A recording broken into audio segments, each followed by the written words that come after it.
All right, we are going, Chris. We're going. I heard race cars in the background. What was that? A new skit you got?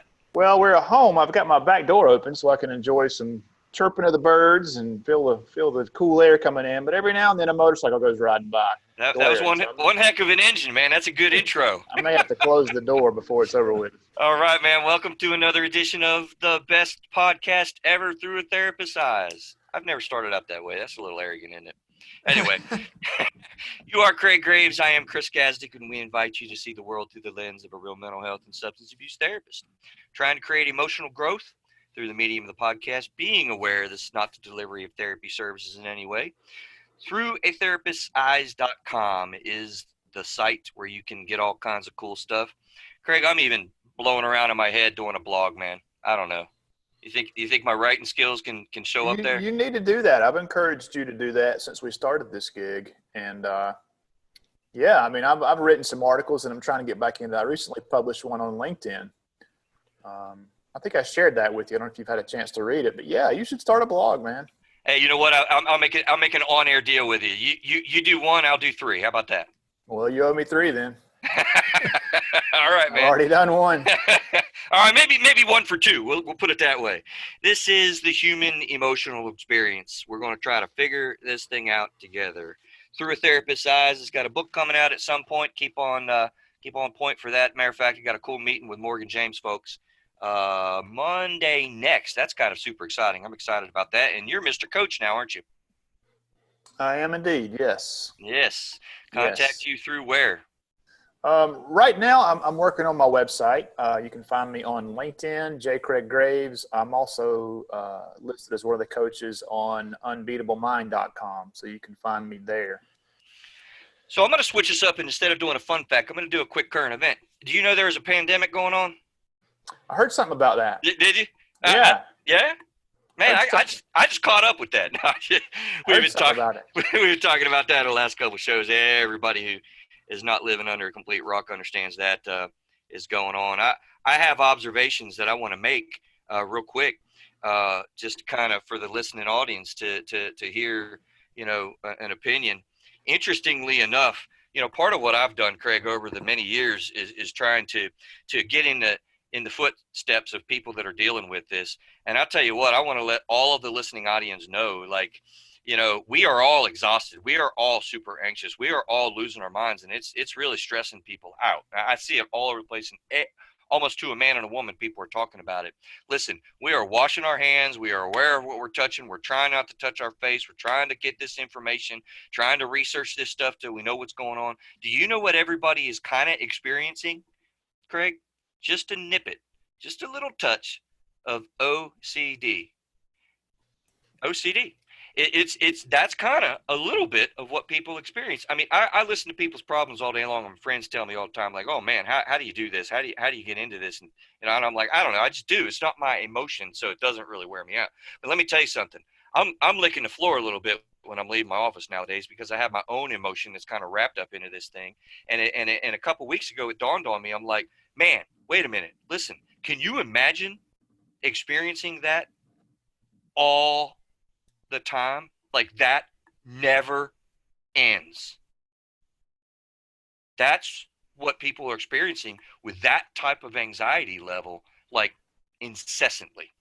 It's an interesting way to look at it. Yeah, I never thought about that. That's the current event that we're kind of running with. So I want to throw that out there real quick, but let's get to it because we got an awesome guest. Greg, I can't wait till we get back to the microphones.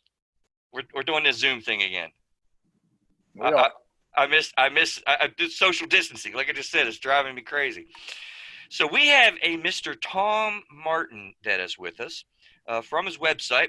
Mr. Martin, I see that you have been a supervisory federal agent. He has represented the U.S. Department of Justice over 50 foreign countries and throughout the United States. He received numerous domestic and foreign awards during his service, including 2 U.S. Department of Justice Special Achievement Awards.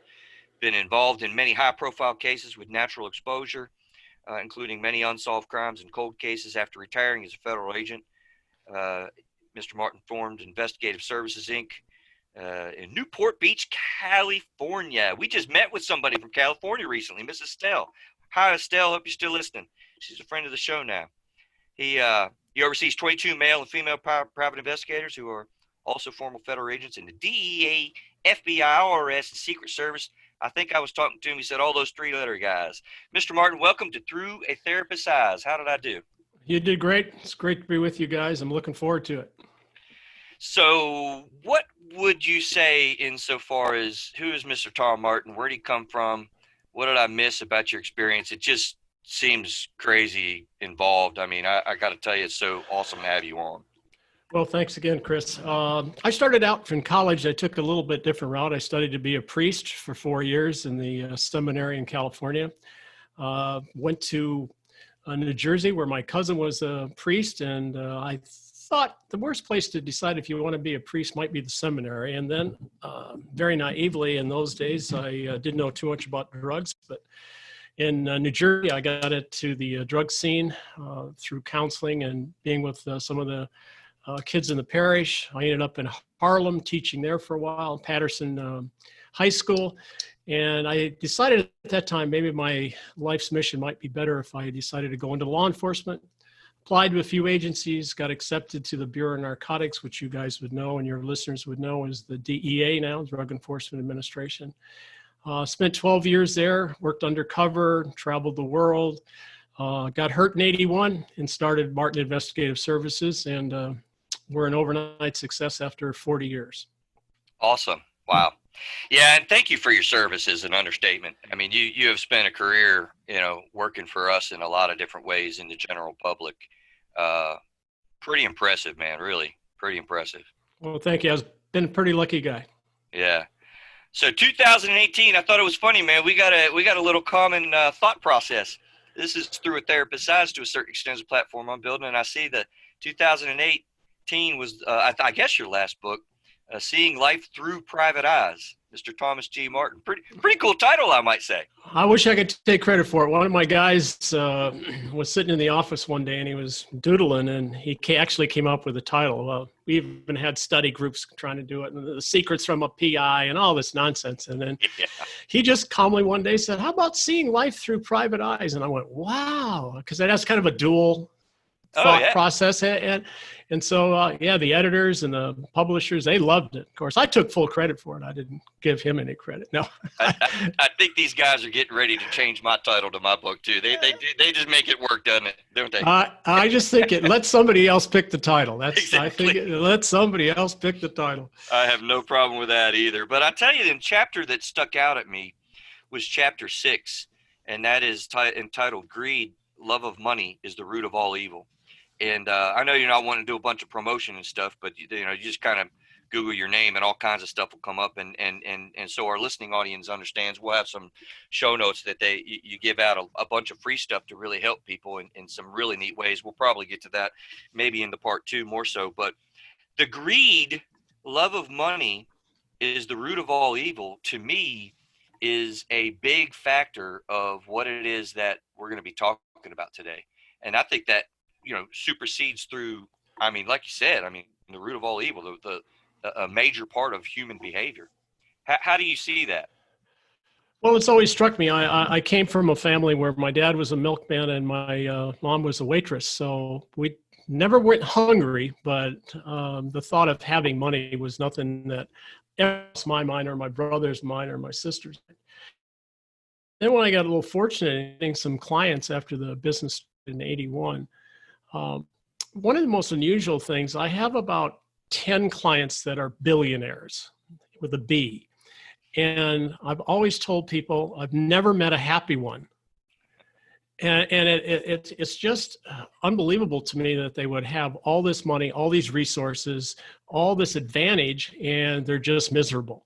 And I'm not sure, Chris, if it's because, the bar is set so high that they can never be happy. They can never achieve. They can never, set a goal and get there.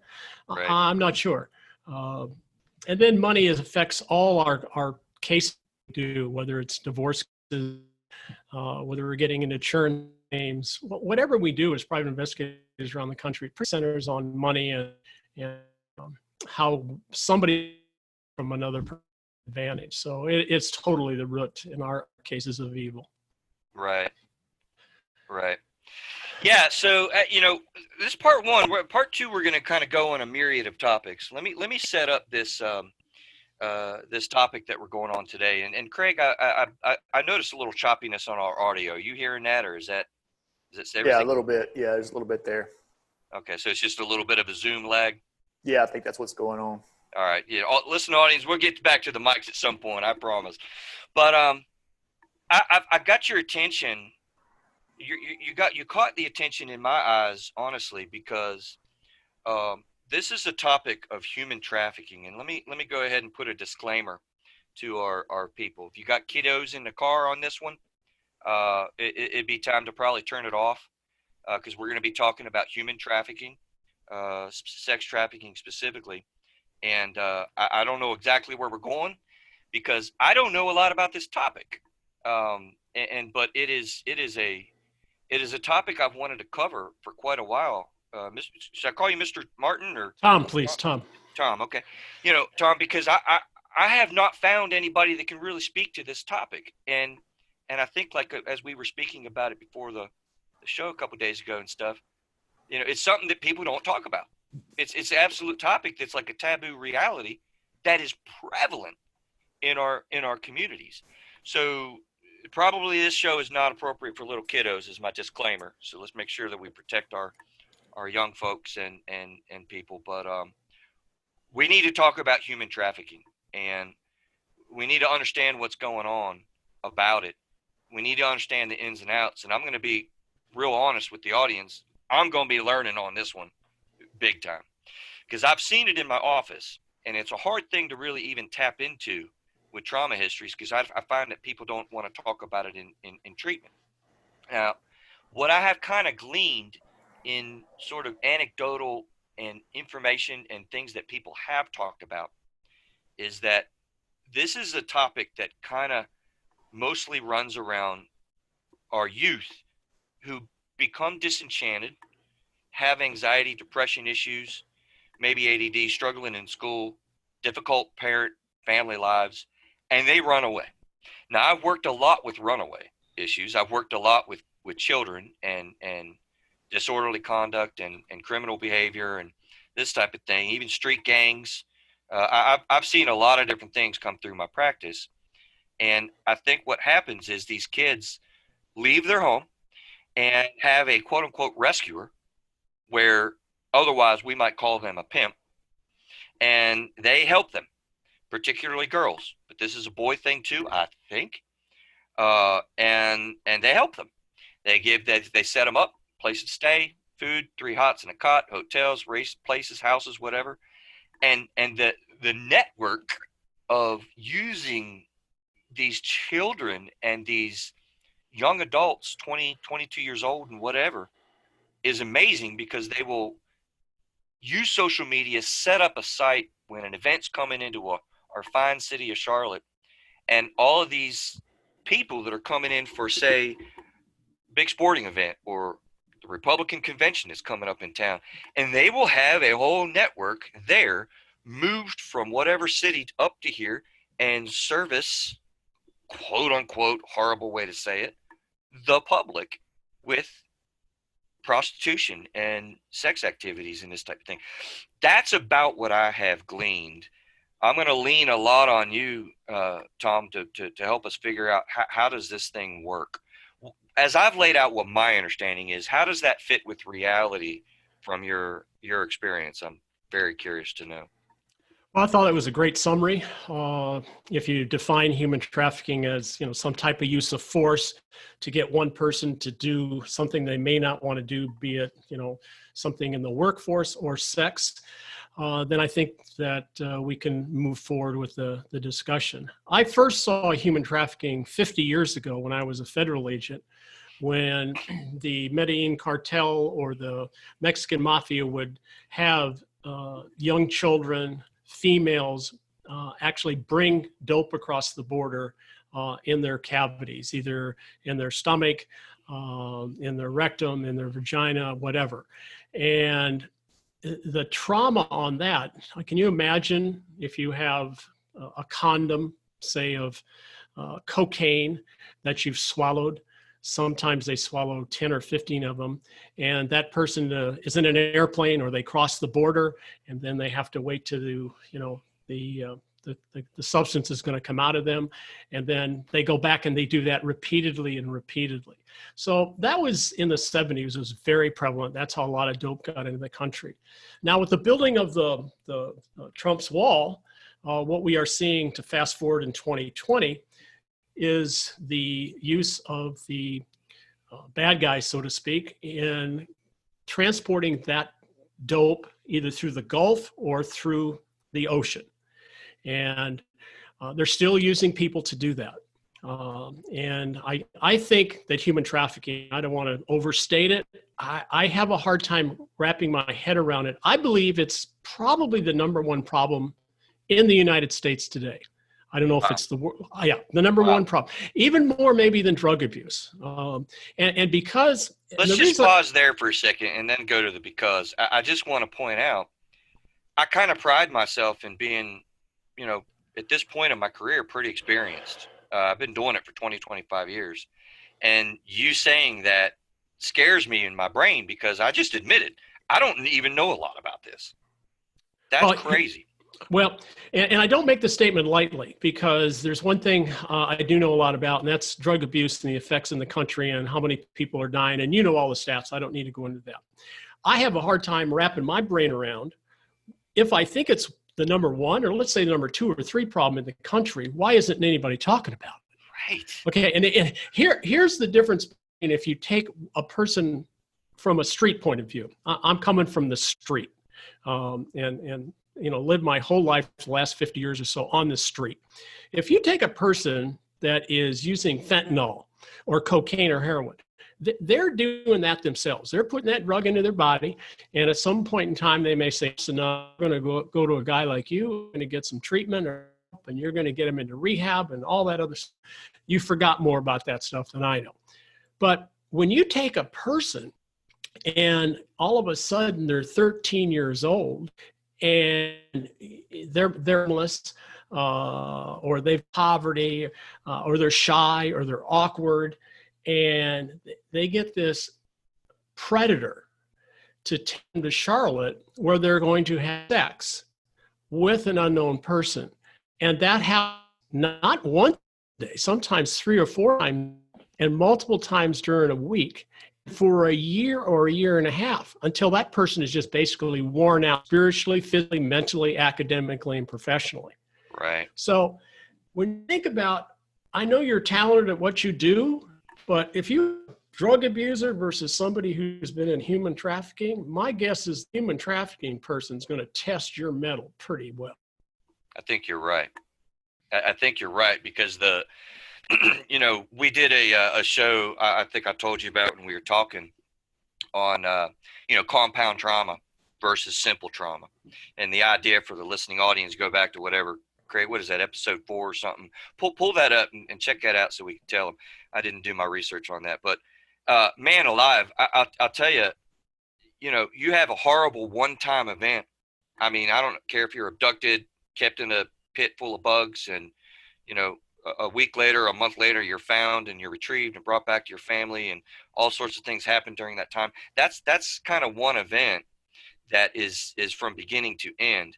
And that's actually fairly easy to deal with in our trauma treatment. But when you have compound trauma, where it's an event, it has an end, another week later, another event, it has an end, and another week, and you're talking about events after events after events on such an intense level. Yeah, you're totally right, Tom. I mean, it absolutely tests the ability to heal and recover. Tried in our office, how we get these cases, it's very rare. The private investigator will get a phone, email, text, and say, I have a child that is 12, 13, 14, 15, and they're in human trafficking. To be honest with you, I don't think I've ever got that call. But we get 50 to 100 calls a month regarding locating a person, locating a runaway. I haven't been in touch with my son or daughter, all the different ramifications. And we always this will be pretty easy. We have our in-house computer system. We can find people, but when they're 18 or under, they're not in any system. Okay. You got to be street smart, get on the street and find them. And then in the early 80s, I mean, this is like almost 40 years ago, finding some kids down in Los Angeles, Las Vegas, in New York City, in Dallas, anywhere you want to pick, that were actually taken in the great summary that you gave of why they're doing this. They're doing it because somebody befriended. And now we have this problem where they're into sexual activity on a daily basis. And it was pretty surprising to me. And you fast forward the videotape last 40 years, I'm just surprised. In fact, I was shocked. I saw the president actually mention yesterday in a press conference, human trafficking. Almost fell off the chair because you cut out there pretty good. President Trump mentioned it, human trafficking. Yes, he was giving the COVID-19 press conference, and he mentioned human trafficking. And I tried to play it back. I was shocked because it's nobody talks about. And, from my chair, just from a simple guy who's got a small private investigator business, and we do lots of cases, I think it's as big a problem. And maybe I could make the case in front of a judge or a jury that it's a bigger problem than drugs. I asked the Department of State, I've asked the Department of Justice, where I have some tax. How many people do you estimate? Don't give me a pie in the sky, but give me some evidence. And I think the number of kids between, say, 10 and 18 that are involved in human trafficking. And you know what the number is? 2 million. Whoa. Now, just let that sink in a little bit. 2 million kids around the country, and I think it's a small number. We've seen it steady go up on our locates, and we're pretty good and can find almost anybody. But the amount of kids that we're finding, just as recently, I think I might have shared with you on the pre-show, we just found a kid who was no problem in the Hawaiian Islands. He ran away from home. He was gone for 6 months, and he was being marketed and sold to people coming from Asia into the Hawaiian Islands in a homosexual fashion. And you talk about, when you find somebody like that and rescue them from that situation, it's mind-boggling to sit across. I've had the privilege of teaching interview and interrogation, and I think I can, probably size up people fairly well and know one who's lying and all this stuff. And I don't know what to tell them. I don't know what to say to some of them. Yeah. It's just like, I've never been in this position, and they're just like talking to you in total oblivion. And that's the word. I word I use a lot because I think the country's oblivious to this problem. And just to highlight that, and I'll foreshadow to you, one of the things on the the skipping around on part 2 that we're going to do is your interactions with Charles Manson.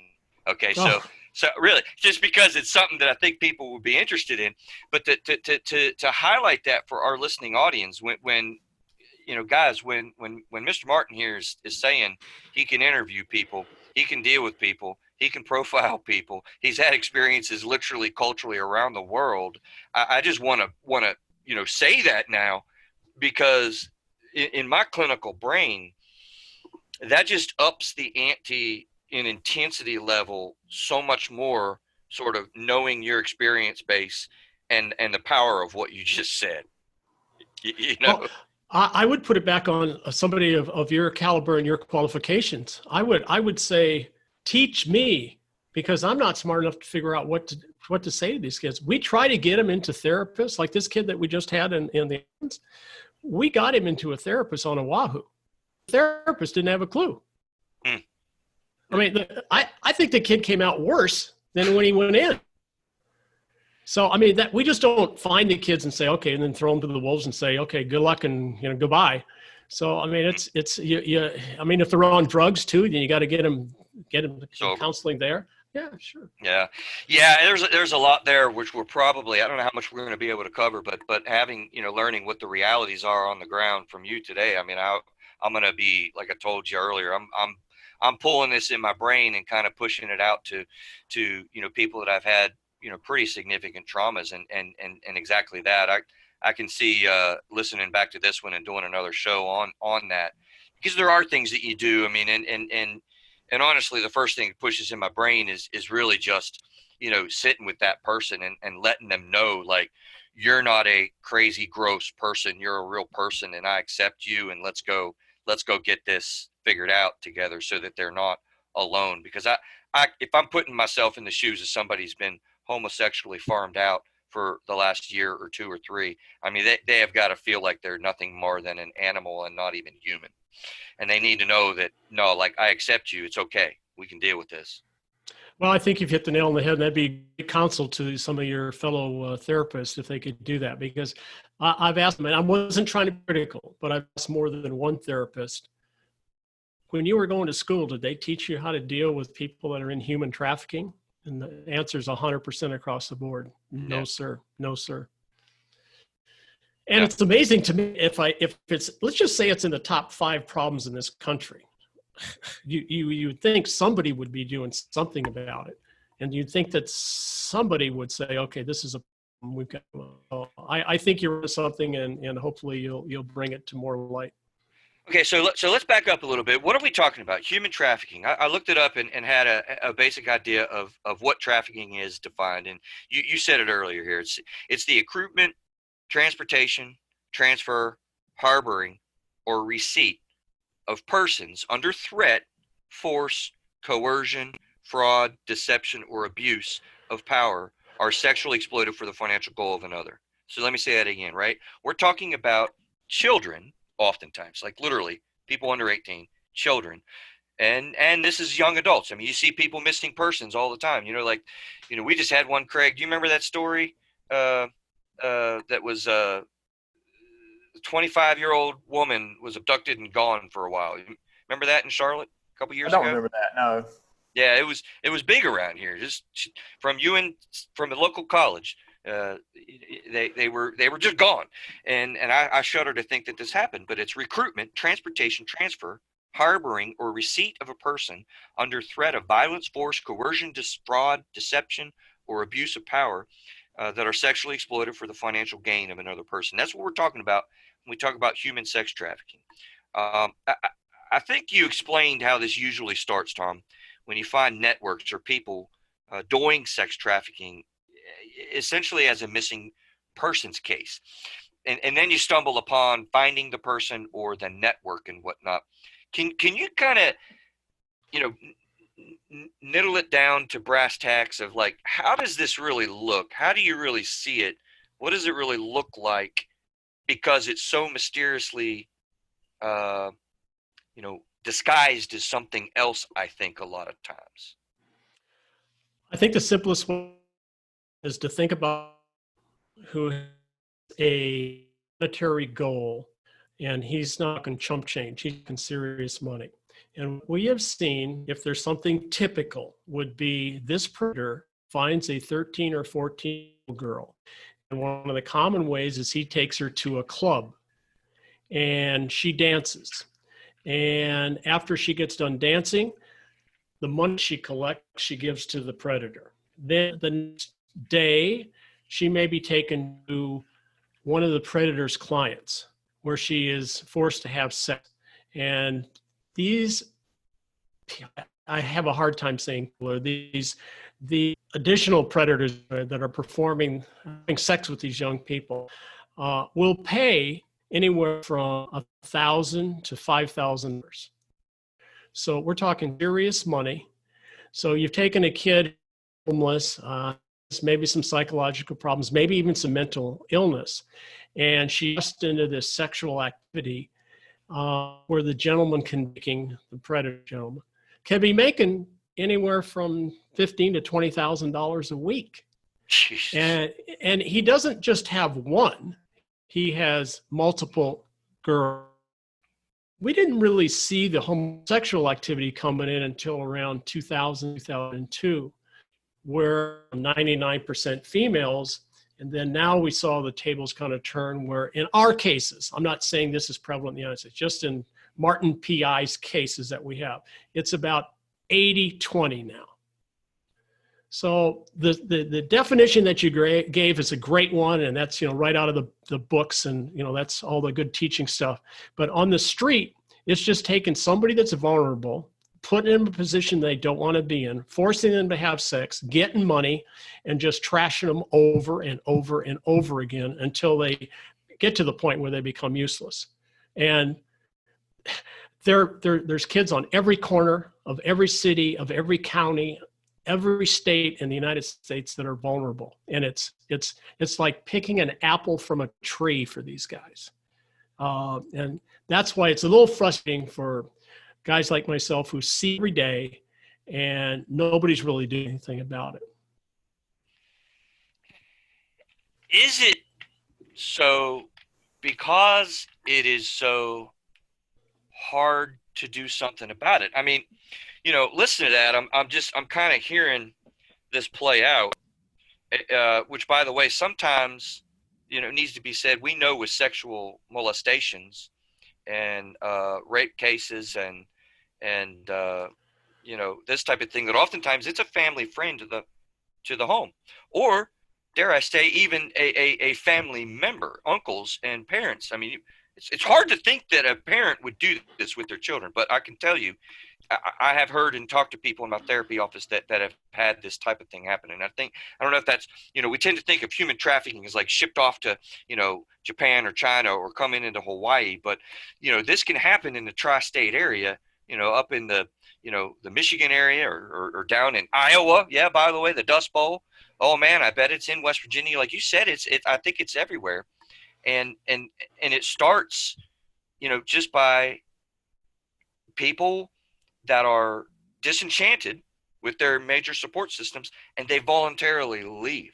And then they're so, it's got to be so difficult to track, because if I'm on the down low and I fire up a social media outpost in a day or two in Charlotte because there's a big event coming on, and now I just made like $50,000 in 3 days by a simple post. Like, how do you track that? Like, is what my question is.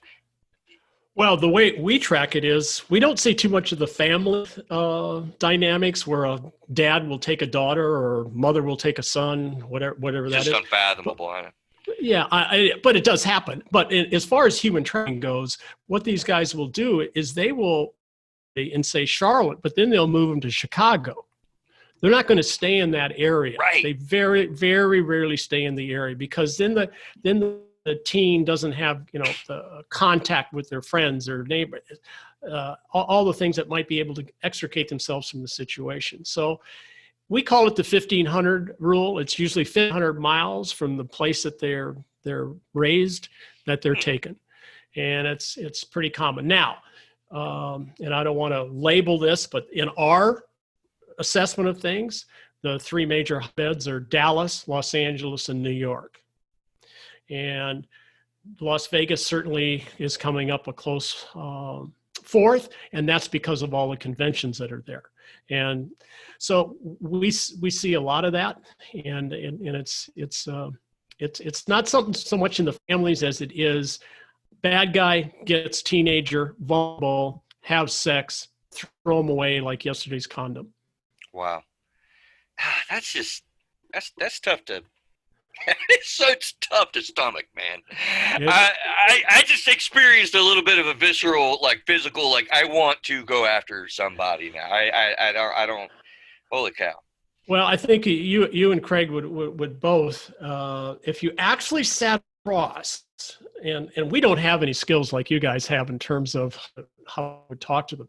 We try to get them, rescue them, and then get them into a place. And that's where the rub is. That's where your talents and your people could come into, because I'm going to be honest with you. I'm not trying to broad brush your people that are in your profession, and maybe they haven't had a chance, but sometimes we bring these kids, if they've got dope problems, that's one thing. But if they've got human trafficking problems, it's been really difficult to get them help. And I can't tell you, we've tried to follow up, but I can tell you that we've had, I would say over the last 30, 40 years, we've probably had at least 50 suicides from these kids. That might be a conservative number. Say that again. of all the hundreds and hundreds of cases that we've had, and we try to follow up on them, especially when they're 13 and 14. And so once we get them back to their families, and once, we can only do so, we can tell the families to get them help, get them therapy, get them off the drugs, get them off they're not pieces of trash, they're really good. And because we sometimes get calls from the parents, thank you for rescuing, just wanted to let you know that she committed suicide yesterday. And I think we've had, as I said, about 50 times in the last years. And those are the ones that we know about. Now, I don't know what the number is. It's just too much for the people to handle. Yeah. And what I'm hearing is about, hundreds of cases over the last, what'd you say, a couple few years, and 50 suicides. And I know those are just sort of off the cuff, figures and whatever. But if I'm, Craig, I suck at math, but what percentage is that, man? I mean, that's like a quarter of people, 30%. I mean, that's well. They are, just to make sure we're understanding. I'm not, trying to blow numbers out to you. If we've had, let's say since the year 2000, 20 years, we've probably had, I would say, 500 to 600 cases just the last 20 years. And I would think all 50 that I said of those suicides have been there. So you're looking at 10%. Yeah. Okay. That's, yeah. How much of this is internationally woven? I'm curious. So, I think I do have and you've confirmed rather, my limited understanding of how this sort of gets off on a local level, off the ground and in function. 1,500-mile rule, you said, that'll stick in my head. How much of this really operates too on an international level? You start talking about the drug thing, which might not even be sexual trafficking, but it's still trafficking. Local, how do I even want to ask this? Like local functioning versus international functioning. What is your breakdown of that? It's almost zero when you take somebody in the United States that is being abused, that is involved with human trafficking. They very, very rarely go international. They don't need to. The appetite and the amount of people that will pay to have sex with these kids is unlimited. It's, just like a grocery store line. Wow. Now, internationally, what we do see is the pedophiles and the bad guys who want to have sex coming from different places, say from Asia, from Europe, from South America. They come to the United States. We see a lot of that. Okay, because we had a lovely lady, Miss Stephanie Fast. Hope you're still listening, Miss Fast. She's a friend of the show too, and I've been thinking about her through this conversation. She brought light to the incredible issue worldwide of being an orphan.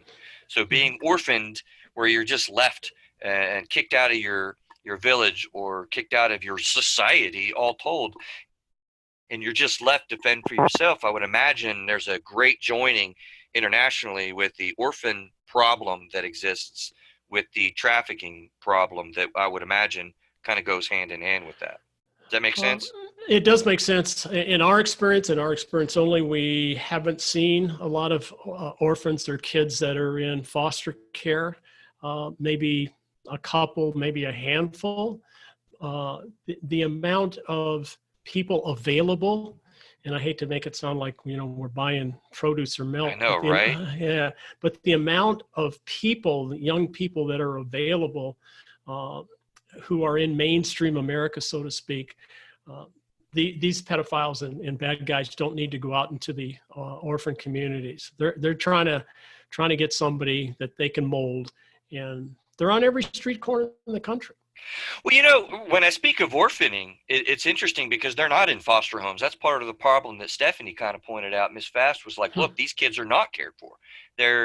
She briefly, her story was such that she was kind of orphaned from her village in South Korea and just left to walk the countryside literally at age 5 for like 3 years or something. I mean, it was just absolutely remarkable. So they're not taken care of. They're not put in foster homes. They're left to fend for themselves. So it might be kind of different flavor because we use the term orphan there. Here we're using the term runaway. I wonder if runaway and orphan kind of operates the same way throughout the world. Well, now that you say it and put it in that way, I think you're right. I do think a lot of our kids may have been orphans. We just don't talk to them as, are you an orphan? We talk to them as homeless, or we talk to them on the street, but I do want to make it's these people do go after the homeless and maybe quote orphans, as you were saying. And that's a good point. But there's so many kids that are in local junior high schools and middle schools that are prone to want to have a friend, to think that at the beginning, this is all great. And then it just turns to a big pile of dog do. And so that's where we find, I would say 98% of the kids that we talk to are just kids in normal mainstream America, as I said. Okay, so Craig pointed out that it is episode 4 where we talked about compound versus simple trauma. Thanks for looking at that, Craig. And Craig, let me turn it over to you and just kind of get your voice. Once again, you're kind of quiet over there, man. What are you thinking? What are you hearing? Give us the flavor of what the listener's kind of thinking at this point. And what can you ask as far as what we're talking about? Yeah, I mean, I'm hearing a lot. It's a very interesting conversation between the two of you guys. I'm taking quite a bit of notes here. When I think about human trafficking, I think about kids playing out in the cul-de-sac and some white van pulling up and hauling them away. But it sounds like these are kids who were vulnerable for whatever reason, that are running away or meeting somebody who befriends them and then takes them into this life. So I think I've got a little bit different outlook on how it actually happens. Tom, I do want to know if there are, when you said that this was a bigger problem than drugs, I was thinking, really?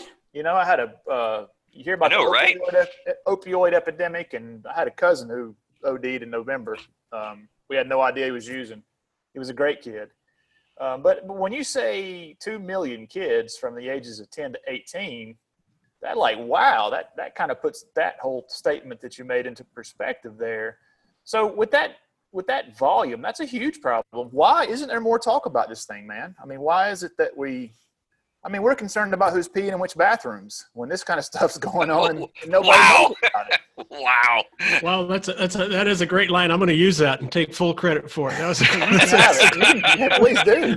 Let me write that. I'm going to write that down. Make sure I sound a lot smarter than I am. I'll tell you. Holy cow! That's so true. I don't know. I mean, I'm sorry for your friend that died, but I'm sure that there was a lot of interaction between family. I'm sure there was a funeral. I'm sure there was people whose emotions were like, oh, could I have done something better? Could I have done something more? And I but when one of these kids is brought back home, there's no really crying. There's really no therapy. There's really no anybody upset about it. It's just another kid who has fallen on the garbage heap of life, and they get no real guidance on what to do, be it spiritually or physically or mentally. And, those people grow up to be, adults. And so wow. I don't know. You can deal with the drug issue.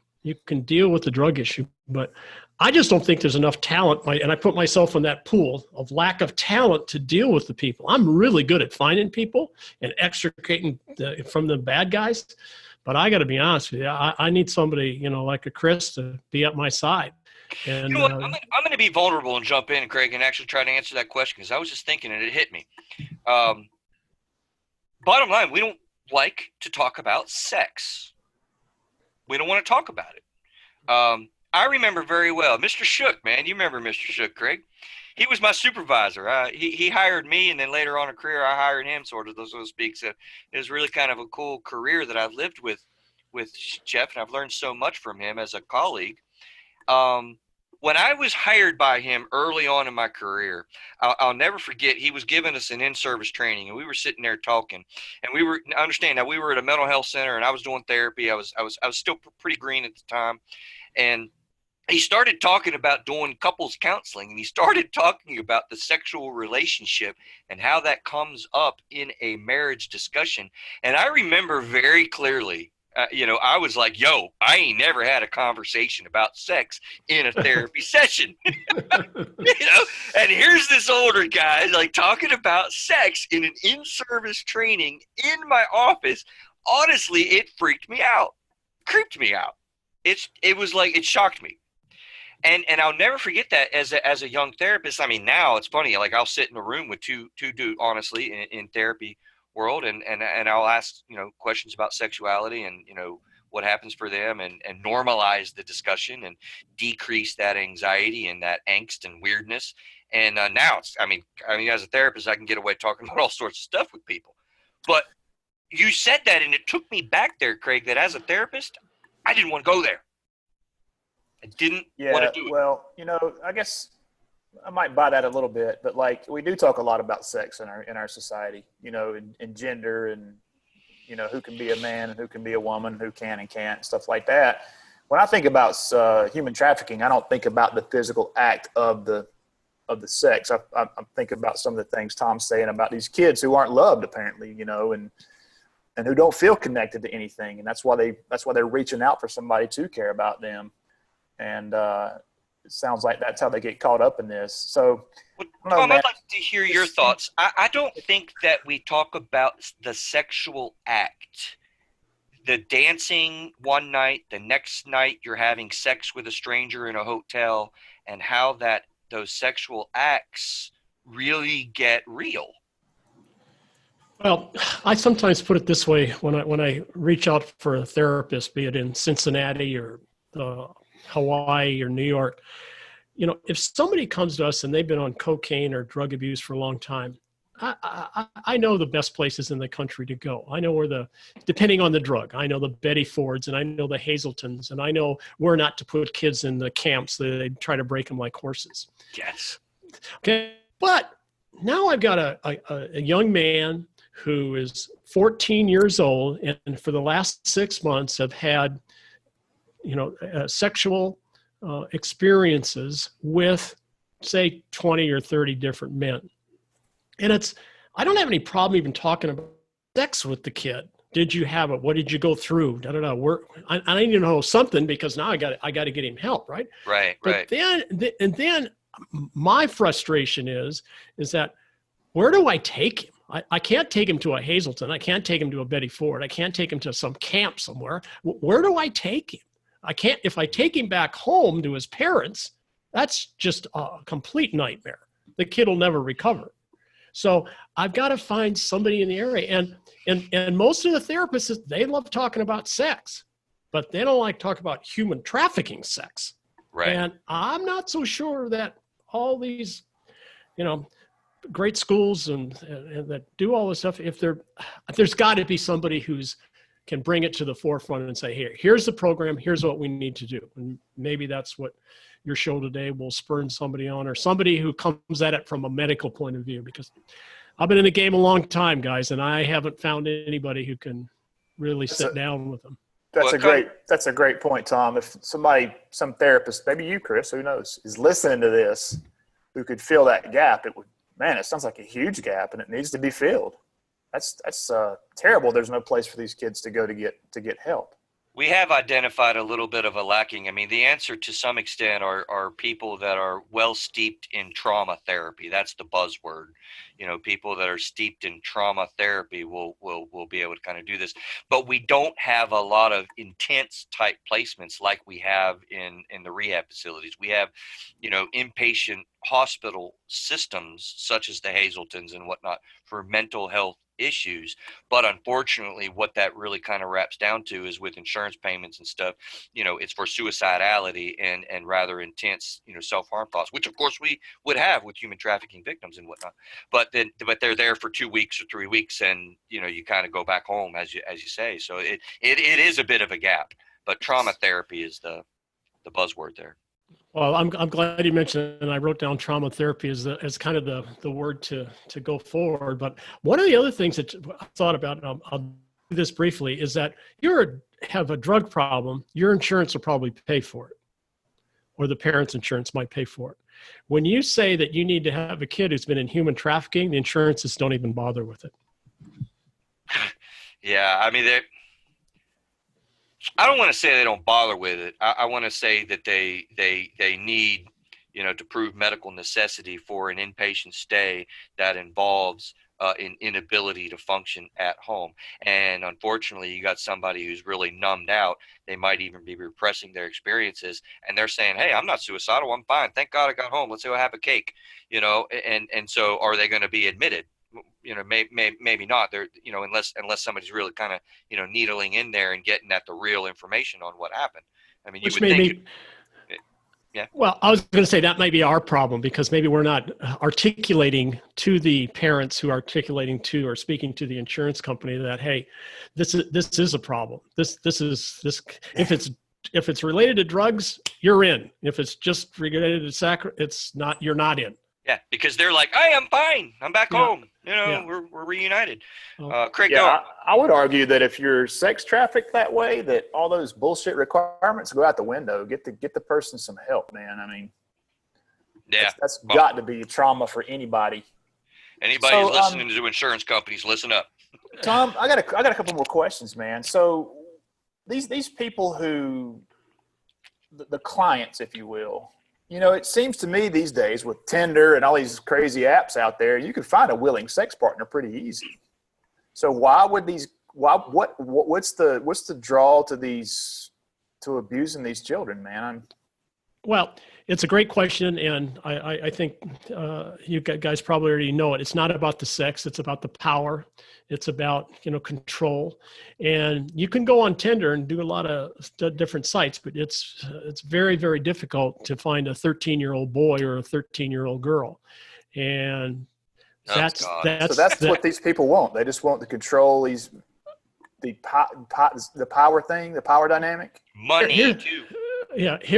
There's the guy who wants money, and then there's the actual pedophile who wants to have sex. And I've even talked to some of them. And if you offer them a 13-year-old girl or a 13-year-old boy versus a world-class prostitute out of Las Vegas that's 25 and is drop dead gorgeous, they won't even bother with that girl. They want the young victim that's maybe not in puberty and all that craziness that you've heard about. And it's hard to get your mind around it because it is. Because I'm sitting there when you said that just now, my immediate reaction was, do people really do that? Oh my goodness. Oh my goodness. And the fact is, yes, people, they really do. And it has every day in every city and every county and every state. And these are some sick people that even educated peoples like yourselves, you have a hard time getting your head around it. Can you imagine the kid who's been violated? Can you imagine his parents trying to get around it? Can you imagine some insurance person sitting there going, "What? Your kid did what? How did you let that happen?" Oh, it becomes, now the parents become the problem. Thank you for that, because that is a big, big factor.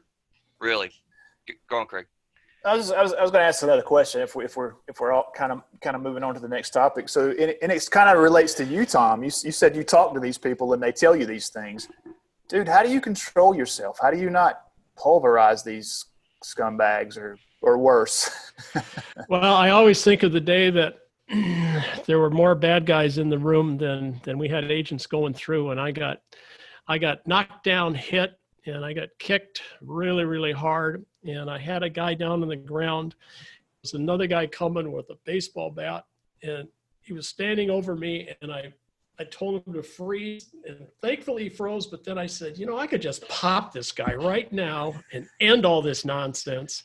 But then it flashed in my head, maybe some of that training that we talked about in the pre-show. Yeah. And I said to myself, do I really, as a DEA guy, want to spend the rest of my life in jail? Not really. So you don't pull the trigger. And those instances where we actually get intelligence information and find a kid in a hotel and we kick them down, or we call the law enforcement and they go out. Yeah, it's a lot. It's a lot to not say something to them or walk up. But my daddy once told me, you can't argue with ignorance. And, if you try to engage in these people, they're so off the chart. So it would terrorize the school, let me tell you that. Yeah. Yeah. And kind of as a follow-up to that, like, we're talking about compound trauma here. This has got to be a traumatic experience for you and the investigators that work with you. I mean, do you guys have, how do you process all that? I mean, seeing these kids who were just, abused so severely. I mean, I don't think we're numb to it. I think we're more frustrated. We're more frustrated that, okay, now we've done this part of our job, and a lot of PIs in the country will just end it. But I don't want to see a kid get out of this situation and commit suicide. I think I kind of failed in that deal. So that's why we try to get them some help. And, if you're a DEA agent and you've been to, 60 countries as I have as an agent and another 60 PI, and you see the scum, vermin, and trash of the world, I don't want to say you're, kind of numb to it all. You got to keep focused, just like you do in a therapy session, I would imagine. Just keep focused on what the problem is, trying to get the help. And certainly you go home and, I will say that I've had a few sleepless nights with some of the kids that I've seen that are, some of these kids aren't even in puberty yet. Come on. Since we asked the guy, you just had sex with a girl, and she has no development. You wouldn't know what side to give her a back rub on, and this is how sick they are, and this is who they want to have sex with. So, I think there's a numbness / compartmentalization that kind of almost professionally has to occur, because if you compartmentalize, you deal with, like, this is my job, and then you have to kind of shake it off. Like, honestly, one of the things I do when I come home from work is I come in, I greet people, pet my dogs, whatever, say hello, and I go upstairs and I change my clothes.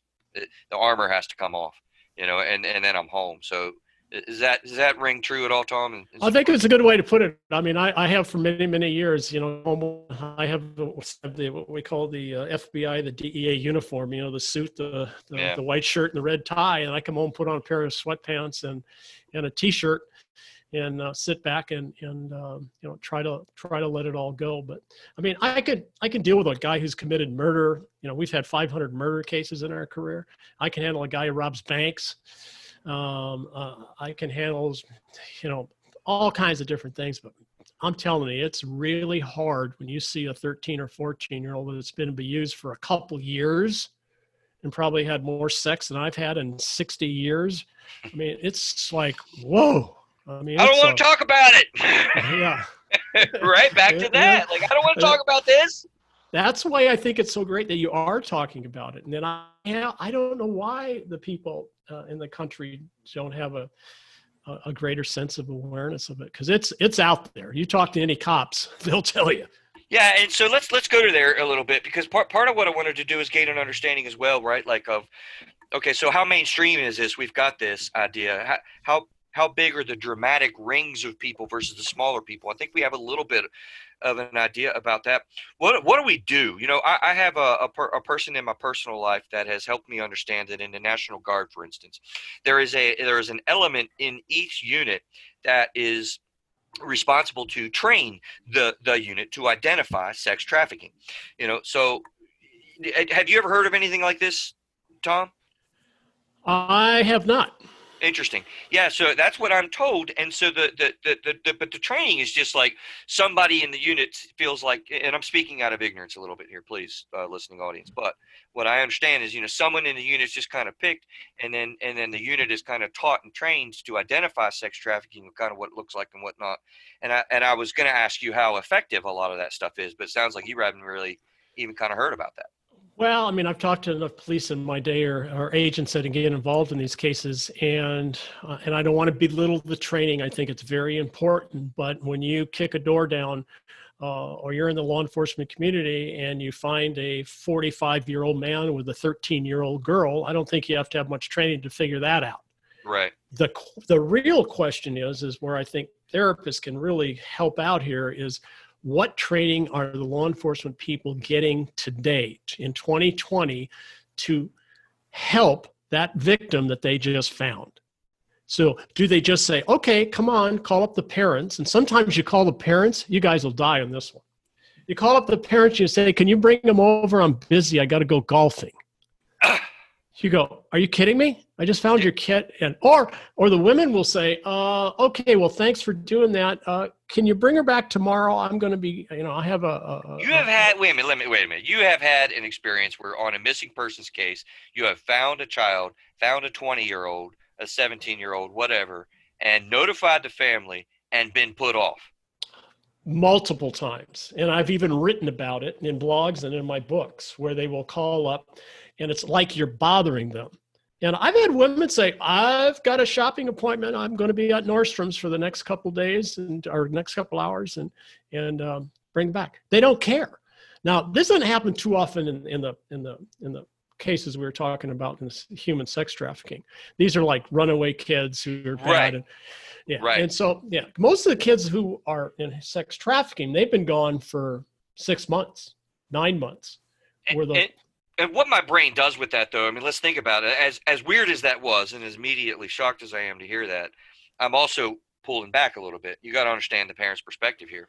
All right. Little Johnny has been, in trouble with pot. He didn't give a rip about school. He's literally punched his dad.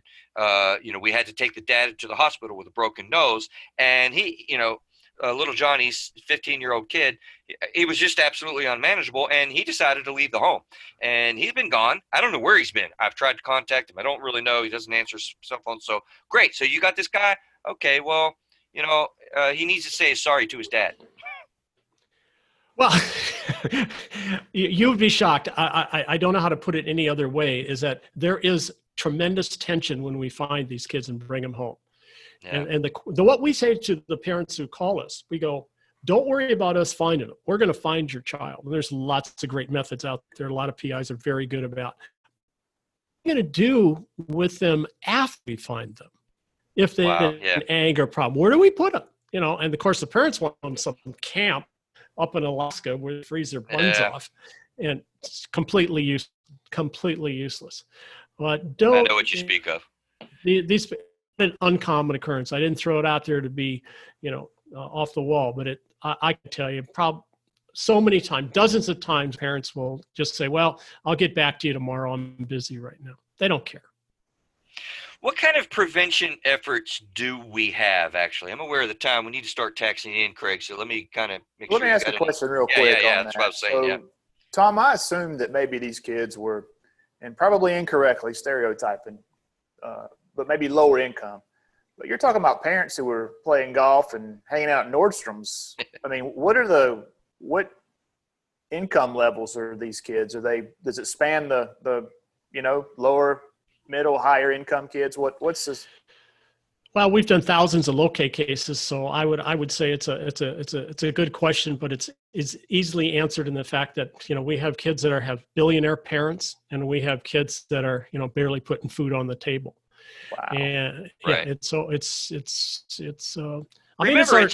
Remember, it's a pissed off kid who's frustrated with their mommy and daddy because they didn't get the right car for them. And they go off and they say, I'm out of here. And then the world gets real and they're on the street and they don't really have a place. And somebody says, hey, I'll buy you a car. Here's your car. And that happens every day, every hour. Yeah, I get that piece. But, if that happened and you called and said, hey, I found your kid, I'd be like, thank God, get him or her here now, and I would be loving on that kid. I wouldn't be playing golf or hanging out at Nordstrom's. Well, I'll give you another example of how it is. People will call us up and say, hey, I have a missing person case I'd like you to work. Johnny ran away or Mary ran away. And I said, okay, and are you the mom or the dad? They go, I'm the aunt. And my first question is, where's the parents? Why are you hiring us? Well, they're too busy. Well, that's all you need to know. Right. Well, what chance this kid? I mean, these kids, a lot of them that we find are not saints. Trust me. Sure. And through some of their own fault and some of the faults of their parents and a whole lot of other factors. But at the end of the day, you kind of sit back and say, I often say to the kids, man, I feel your pain. I know how you got here because I just talked to your mom and dad, and they are whack jobs. And you know what? Instantly going back to something, Tom, you talked about before, you do something like that, and then boom, you've got that kid's attention, and you've got their rapport, and you can then move into really helping them. That's awesome that you said that. Yeah. They'll say to me, "You're the first person that knew my mom was crazy." I go, well, I didn't say she was crazy. I just said she's a little off the wall. But it's an interesting time. And once you make that connection with the kid, as you do, I'm sure you guys in your therapy sessions and stuff, and they'll listen to you, because then they think you got it, you know. And then once they identify the street smarts of a person, because they're street smart. You go clinical with them, you lose them. I think you're right. You do. I think you're right. We try to stay away from one because we don't have the talent, nor the expertise, or the education. But we try to stay it on the street level with them, because that's what we do know, and that's their only thing that's going to save them. It's what they have learned. It's what they know. You know, in social work particularly, we've got a awesome notion that says, you know, you start where the client is. You know, you go where they are, on their level, at their pace. You know, I've got some trauma rules that I think I've shared somewhere in the show. And then whenever trauma comes up, I mean, I list them, you know, things such as, you know, what we talk about, as much as you want or as little as you want. You control the pace. You're in charge here. I am not. You can't say anything that shocks me. I've heard it all. There's like 3 or 4, 5, 6 things that I will institute whenever I identify trauma, but you've got to just get on their level with them. Otherwise, they're going to be like, "Yo, you're some geeky queer girl in this therapy office, and I don't talk to I don't talk to you." But when you crack that joke, that it just took me back to your question, like, what do you do once you do that? Your mom's a little bit cracked. I get why what's up. Now you're in. Right, and it's very helpful then, because they want to believe that what advice you're going to give them next, they're more open-minded to it. And especially we tell them, no, we don't believe your parents sending you to these schools that break Shetland ponies down or the Mustangs. No, you're not going there. You really don't like the wilderness programs, do you? Oh, my gosh.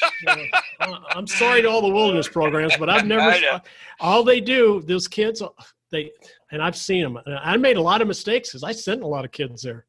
Well, just so you know, they're in my mind, for what it's worth, and this is just an opinion. Somebody's going to email me and hate mail me on this, but it's all right. I can take it. I'm thick of skin with it. They're more effective with younger kids. You know, the older the kid gets, the less effective they are. So you're doing that with a 9, 10, 11-year-old and whatever. You know, the kind of those kids that are into Cub Scouts and whatnot. Then they're very much more effective. But when you got this pissed off 15, 16-year-old kid and you send them to a wilderness program, they're just like, they're there to fight, and it's a mess. Well, let me just make one thing clear, if I didn't, on the wilderness programs, where I think some wilderness programs are better than others and become effective is when they take the kid who has a drug problem or a sexual problem or has been through this human trafficking problem, and they address that issue first. If you have somebody who's on cocaine or methamphetamine, Adderall, as you well know, if you don't have all the wilderness training you want, it's not going to work. And the recovery. And I don't see a lot of, we have a doctor on staff. Yeah. No, you don't. It bothers me because we had this great divide in our, and I've picked on it, Craig. You've picked up on me saying this, man. You can't have mental health professionals that say, "Oh yeah, I don't deal with that substance abuse stuff," and then we have the substance abuse people say, "Oh yeah, I don't deal with that mental health stuff." It drives me nuts, Tom, that we have this great divide. I mean, I have in North Carolina a substance abuse certification and licensure board, and I have a mental health, your discipline, counseling, your psychology or whatever, a mental health licensing board. Why are we, it's nuts, but anyway, sorry for that sound off. Well, I mean, I think it's great for your listeners to understand that there is a great divide. There's 2 things that you have to do, which you just aptly said about. And if you don't have the knowledge of doing the first one before you try the second one, the whole thing's going to go to hell in a handbasket. I call it a great blind spot. So what do we have for prevention? And we need to start texting in. What do we have for prevention out there for human sex trafficking? Anything? Well, I wish I had an answer for that. All I can see from my law enforcement days is, would putting some of these people in jail be the answer? I don't know. I think they're going to keep on keeping on, as they would say. I just think we have to have a little more awareness of parents, which is self-serving and easy to say. I mean, I've had parents that don't know where their kids are at, and then they're shocked after 6 months that they're in this predicament. So I don't know. I mean, I think that's a more medical situation and clinical. Another big blind issue. Yeah. All right. We have gone over a little long on part 1 here. We need to exit out. I think we need a little bit of repairing. We're going to talk about part 2, a Charles Manson thing. Just get people interested. That should be fun. We got a lot of topics we'll kind of go over. But okay. Craig, this guy was knocking before our mics came on. He was knocking, I think, a little bit on my West Virginia pride. So you're going to go ahead and tell him this stupid joke that you've got for like the 10th time we've heard on this show. What you got, man? Tell us, Craig. I told you I'd cue you up. You know what? I was going to let you slide. Do it. So I was going to let you slide. Chris loves this joke, Tom. I tell it to everybody about West Virginia. But how do we know that the toothbrush was created in West Virginia? Oh, here we go. Oh, I don't want to say the 1 tooth thing, but go ahead. Otherwise, it would be the teeth brush. Oh, no. Oh, my goodness. Usually we do a high five. You'll understand that next time when we go out here, but we're kind of running over, Craig. Let's get us out of here, and we'll fire up again with Mr. Tom Martin. If you're still willing to hang out with us. Yeah, it's fun. I'm learning. I'm going to take all this and pretend I actually thought about it. Gotcha. Take us out of here, Craig. You can find out more about our show on throughatherapist.com. We have individual entries for each show. You can listen right there or find us on any podcast platform. And I think that's it, Chris. Man, we're going to see you guys next week. Stay safe out there. Appreciate you sharing this with a friend. Hit the little button and share an episode. We're wanting to grow this year. Take care, and we'll have to see you next week.